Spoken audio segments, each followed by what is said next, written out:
Maharashtra today 24 news, सत्य परिस्थितीचा सविस्तर आढावा। स्वराज्य संस्था, महानगरपालिका, नगरपालिका रणधुमाळी। नेत्यांचं मत कोणाला, जनतेचा कौल कोणाला? पहा फक्त महाराष्ट्र टुडे 24 न्यूजवर।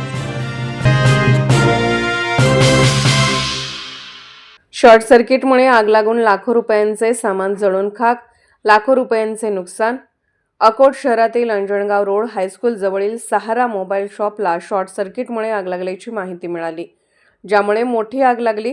बंद दुकानातून अचानक धूर येत असल्याचे पाहून स्थानिक दुकानदारांनी ताबडतोब शेख मुख्तारला फोन करून माहिती दिली।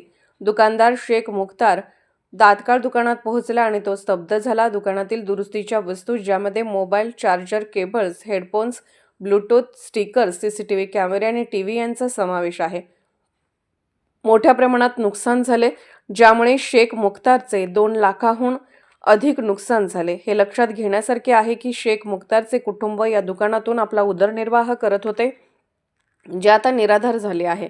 स्थानिक नागरिक सहारा मोबाईलला कोण मदत करेल यावर चर्चा करत आहेत। ते प्रशासनाकडे मदतीची याचना देखील करत आहेत। महाराष्ट्र टुडे मराठीसाठी जफर खान, अकोट, अकोला।